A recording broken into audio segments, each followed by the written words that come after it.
Good morning. I saw some of you last night, so I'll try and keep my voice down for your headaches.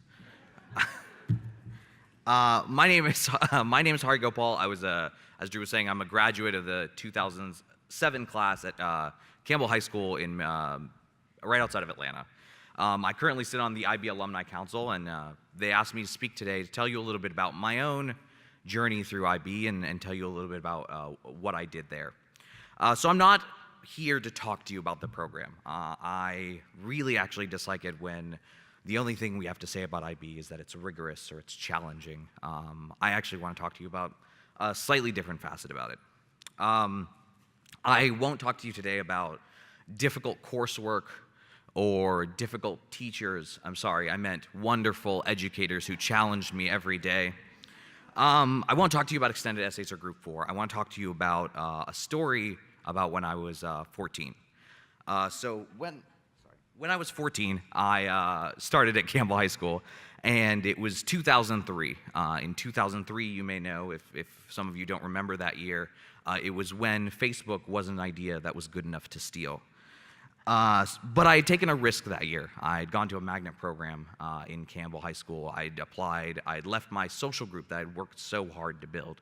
I was a student that didn't have much, I was a bit of a overweight, like pimply, sort of nerdy kid, and then I became an overweight, nerdy, pimply kid with a social group when I blossomed in my 8th grade year. But when I blossomed in that social group, I had to leave it to go to Campbell High School, and I ended up there worrying about what would be my new social group. Would I find the same friends I always had? Would I find the same people that I wanted to sit next to in class? I remember my first year at that school. It was difficult, but a few people stick out to me in my mind. One is a guy named John. John is a dear friend of mine, and really means a lot to me. He and I used to play in the jazz band together. We're close friends, and an overall great guy. We used to cut up in the back of our econ class and never pay attention to our teacher. So Mr. Osborne, if you ever watch this, I'm sorry for not paying attention in class. He and I were dear friends, and then also I had in my class a student named Amy. Amy sat in front of me in biology. Sweet girl, very shy, did laugh at all my jokes, so that was an easy way to get on my good side. But I remember at the end of that year, she sent me a note that said, "Hey, do you want to be my boyfriend?" And I said no, because I was 14 and horrible at social cues with women, so I didn't really know what to do with that.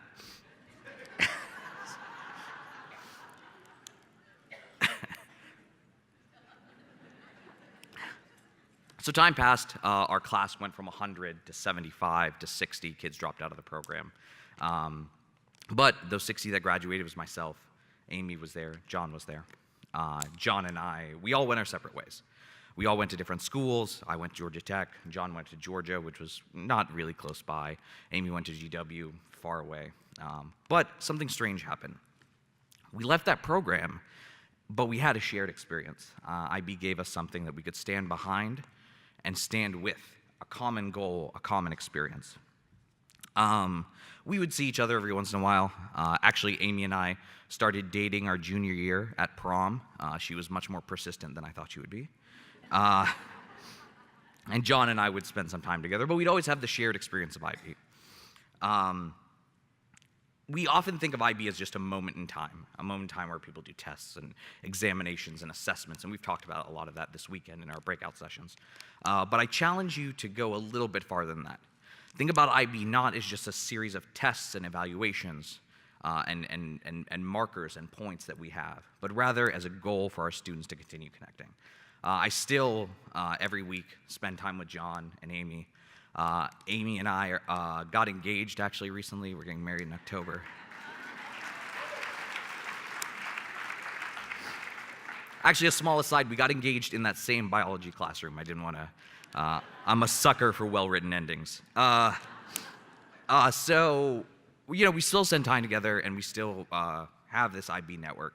And so as a member of the Alumni Council, I want to talk to you a little bit, and I want to put forth a challenge. When I went on TED Talk website, they said give a challenge to everyone when you end your speech.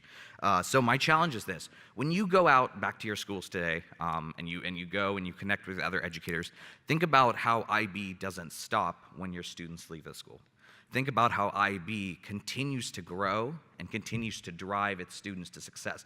The idea that we leave our learners and then they leave our gates and they stop being learners is something we need to change as a paradigm in our program. And so when we can better understand those students and give them a framework where they can succeed and network, and when they go to reach their goals, they can say, as a person who wants to reach my goal, I know that I have a network of administrators, of teachers, and of other alumni that can really help me out and that can catch me when I fall. That's something we can work to today.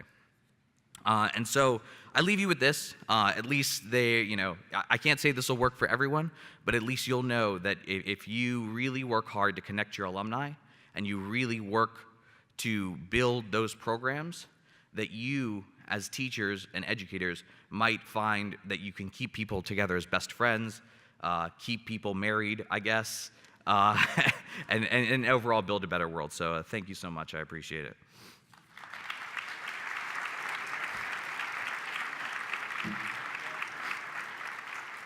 So in addition, I have a wonderful honor. This year, our theme for the conference was Ways of Knowing. And we have 3 extremely distinguished speakers and great minds in each of their fields. So they'll be talking about a little bit of reflections on the ways of knowing, and talking a little bit about, from a science perspective, a humanities perspective, and a faith perspective, how we can demonstrate those ways of knowing. So from a science perspective, we have Jim Gates. From a humanities perspective, we have Sage Salvo. And from a faith perspective, we have Joan Campbell. So let's please welcome our distinguished guests. Thank you.